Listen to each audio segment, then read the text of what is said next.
সোনু কি করছো? কি এটা? গণেশ ঠাকুর? ওটা ভাঙবে না? ওটা ভেঙে যাবে তো। ভাঙবে না? তুমি গণেশ দাদাকে নিয়ে কি করছো? খেলা করছো? গণেশ দাদা তোমার কে হয়? তোমাকে লাড্ডু দেয় গণেশ দাদা? তাই? আমাকে একটা দিতে বলো দেখি। আমাকে একটা ম্যাগি দাও। আমাকে দেবে?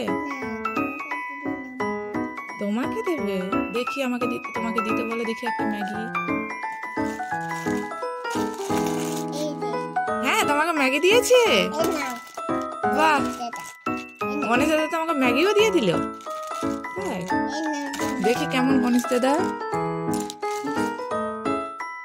দেখেছো ফ্রেন্ড, গণেশ দাদা ওকে ম্যাগি দিয়েছে। এটা ম্যাগিটা করে দিতে হবে তো গণেশ দাদাকে, না হলে কি করে খাবে? রান্না করে দিতে হবে। ঠিক আছে, এখন ছিঁড়ো না, থাক, পরে ছিঁড়বে। এটা বাড়ি নিয়ে যাবে।